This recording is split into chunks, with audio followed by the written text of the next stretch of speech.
Merci de nous avoir choisis sur BFM Lyon. C'est la suite de Bonsoir Lyon.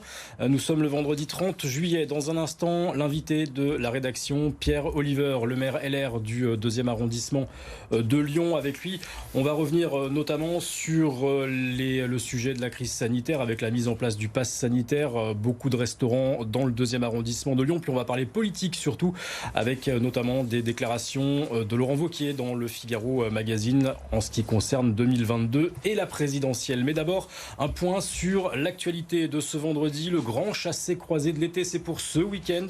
Bison futé hisse le drapeau noir dans le sens des départs demain samedi, rouge dans celui des retours. Les juilletistes vont laisser la place aux Haussiens. Il va y avoir du monde aussi dans les gares. 1 million de voyageurs attendus par la SNCF ce week-end dans toute la France. Des voyageurs qui doivent s'organiser avec la mise en application du pass sanitaire dans les TGV. Les contrôles débuteront le 9 août.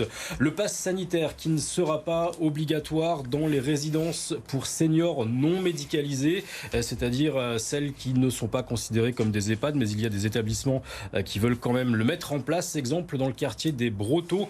On verra ça dans notre prochaine édition. Et puis les antipasses sanitaires à nouveau dans la rue demain samedi. Les manifestants se donnent rendez-vous à partir de 14h, place Carnot, pour éviter les débordements. La préfecture du Rhône a pris un arrêté interdisant toute manifestation en presqu'île, mais aussi dans le quartier de la Pardieu.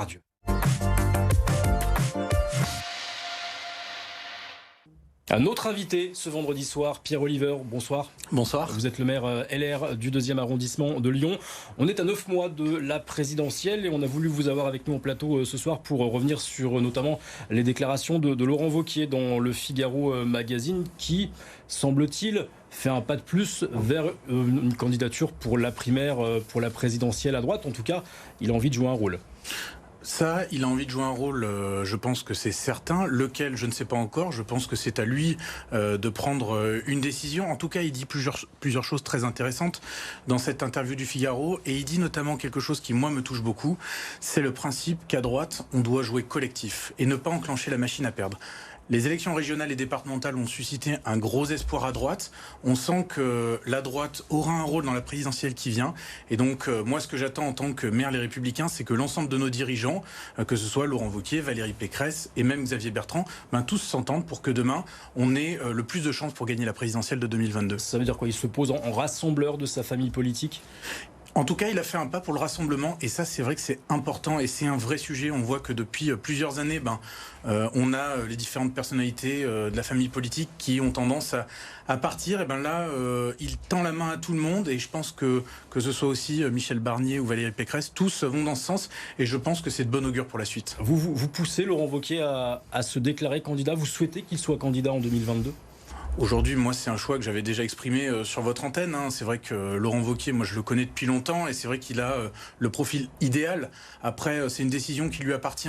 C'est une décision importante et c'est pas à moi de lui dire ce qu'il a à faire. Mais c'est sûr que moi, je souhaite qu'il ait un rôle majeur dans cette élection présidentielle. Alors, je vais le citer. Il dit avoir la conviction qu'il n'y a jamais de fatalité, qu'on peut toujours arrêter le déclin. Il évoque même le génie français. Là, clairement, il prend une posture d'homme d'État quand il dit ça. Bien sûr, mais après, c'est des choses qu'il a souvent l'occasion de rappeler. Là, on l'a notamment vu avec la campagne des régionales. Et puis, il pose aussi un certain nombre de principes forts.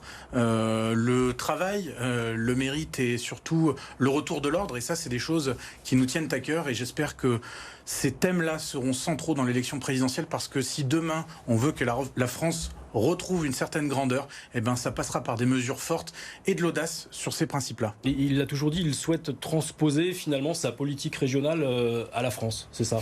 Mais très clairement, aujourd'hui, on voit que ce qui a marché dans le bilan de Laurent Wauquiez pour ces élections régionales, ça a été une gestion rigoureuse des deniers publics.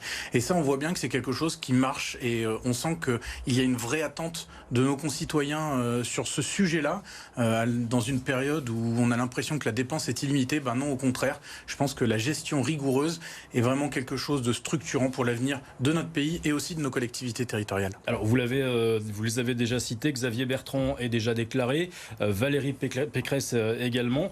Le timing, il est bon là pour Laurent Wauquiez. Comment ça va se passer maintenant? Parce qu'il va y avoir une guerre des égos un petit peu. Je sais pas parce que c'est vraiment pas ce qu'il explique dans son interview. Là, il dit très clairement je veux jouer un rôle dans le rassemblement. Il n'en dit pas plus. Après, on verra bien. Les échéances, on les connaît. Christian Jacob le 29 août, il attend cette date-là. Et j'y serai également. Et c'est vrai que Christian Jacob a annoncé qu'à la rentrée, nous aurons un certain nombre de réunions aux Républicains pour fixer les modalités du choix de notre candidat. Nous verrons à ce moment-là. En tout cas, ce qui est sûr, c'est que dès maintenant, on doit, la droite, rejouer un rôle structurant. Et quoi de mieux que l'été pour repartir sur des bases sereines. La façon de choisir le candidat, justement, c'est un peu ça qui divise au sein des Républicains. Certains veulent la primaire, d'autres ne la veulent pas. Vous en pensez quoi? Il faut une primaire ou la primaire, finalement, c'est une machine à perdre? La primaire, c'est pas une machine à perdre, parce que ce qui nous a fait perdre la dernière fois, ce sont les affaires de François Fillon, ce sont absolument pas la primaire. La primaire avait été un véritable succès populaire. C'est un choix démocratique de pouvoir laisser aux Français la possibilité de désigner le candidat de la droite, alors que ce soit les Français ou que ce soit d'ailleurs les adhérents des Républicains. Je pense que toutes les options qui seront étudiées peuvent être intéressantes, mais en tout cas, c'est sûr qu'une primaire me paraît être un choix intéressant. Le maire de Rieux-la-Pape lui a déjà fait son choix. Il préfère Xavier Bertrand, finalement. Ça va créer quelques divisions aussi en local, finalement, non? Non, je pense pas, parce que quoi qu'il arrive, ce que m'a dit Alexandre Vincendet, c'est que demain, qui que ce soit le candidat de la droite, il le soutiendra, et que ce soit Xavier Bertrand, Laurent Wauquiez, Valérie Pécresse, on verra bien ce que dira l'avenir. Les semaines qui suivent en diront plus certainement. Dans l'actualité, il n'y a pas que la politique purement politicienne, il y a aussi la mise en place de ce pass sanitaire avec les contrôles qui vont démarrer à partir du 9 août. Dans le 2e arrondissement, il y a beaucoup d'établissements, de bars, de restaurants. Vous êtes allé rencontrer les patrons d'établissements. Dans quel état d'esprit sont-ils à quelques jours de cette mise en place? Non, globalement, je sens de la part des différents restaurateurs et gestionnaires de bars une volonté de bien faire, d'appliquer la loi. Et ils ont toujours joué le jeu depuis le début de cette crise sanitaire, quand ça a été les fermetures, quand ça a été derrière le moment de réouvrir, d'imposer certaines distanciations. Et là, je les sens dans ces dispositions-là. Et c'est vrai que c'est important parce qu'on a tous envie de revivre. La mise en place de ce pass sanitaire n'est pas simple pour eux, mais c'est un moyen pour nous tous de pouvoir fréquenter ces différents lieux assez sereinement et éviter une propagation trop rapide de ce virus. Et on voit bien que les chiffres de la contamination aujourd'hui sont assez alarmants, et donc c'est pour ça que j'incite aujourd'hui sur votre antenne tous ceux qui peuvent le faire à naturellement aller se faire vacciner. Vous êtes favorable au pass sanitaire et à ce dispositif-là pour sortir de cette crise? Évidemment, aujourd'hui je pense qu'il faut prendre un petit peu de hauteur, ne restons pas que dans l'émotion, et je pense vraiment on a la chance d'avoir plusieurs vaccins qui sont arrivés assez rapidement sur le marché, validés par les différentes autorités, et donc profitons-en. On a la chance en France de pouvoir être tous vaccinés, presque tous, à part les enfants, mais je dirais plus largement, quelle que soit notre catégorie sociale, quel que soit notre territoire, et je pense que c'est une chance pour pouvoir sortir de cette crise sanitaire. Vous comprenez malgré tout les récalcitrants, puis les anti-passes sanitaires qui manifestent encore ces jours-ci? Après, chacun a le droit d'avoir sa position. Ce qui est certain, c'est qu'aujourd'hui, le moyen unique que l'on a de sortir de cette crise, c'est le vaccin, et donc c'est pour ça que j'incite la large majorité de nos habitants à se faire vacciner. Manifestation qui, ce samedi, partira normalement de la place Carnot. Le préfet a pris un arrêté pour interdire justement un large périmètre de manifestation sur la presqu'île. Vous craignez des débordements demain? En tout cas, j'espère que nos commerçants pourront travailler correctement, eux qui subissent depuis maintenant près de 3 ans des manifestations régulières entre les gilets jaunes et maintenant ces personnes qui viennent manifester contre le pass sanitaire. Moi, j'ai une seule pensée à ce moment-là, c'est pour nos commerçants, pour qu'ils puissent travailler tranquillement malgré l'été. On l'évoquait dans le journal également, une table ronde hier avait lieu en préfecture. Le sujet abordé, c'était les rodéos motorisés, les rodéos urbains. Dans votre arrondissement, vous y avez été confronté à plusieurs reprises ces dernières semaines. Qu'est-ce que vous vous attendez concrètement là pour agir de la part de l'État? Vous attendez-vous plus de moyens au niveau des mairies, c'est ça? En fait, hier, lors de la table ronde, les deux parlementaires qui sont venus écouter les maires. Et avec Alexandre Vincendet et Jérémy Bréau, on a fait remonter un certain nombre de propositions. Par exemple, on a demandé que les maires puissent eux-mêmes, en tant qu'OPJ, saisir les véhicules et les emmener d'office à la casse.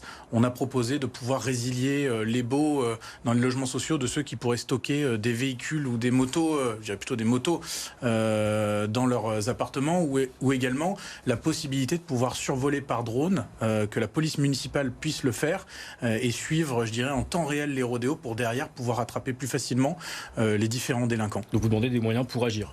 On demande des moyens pour agir, on demande aussi une extension de la loi de telle sorte à ce que nous puissions avoir une réponse ferme et qu'à quelque part on ne donne plus envie à ces individus de recommencer cette pratique de rodéo qui est dangereuse pour tout le monde. Et qu'est-ce qu'on vous a répondu ? C'est sur la bonne voie, ça va. Ils ont pris des notes très claires de ce que nous avions dit. Et puis voilà, l'idée c'était un échange. On n'était pas tous sur la même position. Il y avait la mairie de Lyon qui était là. Et c'est vrai qu'on sent qu'on n'est pas du tout dans les mêmes dispositions.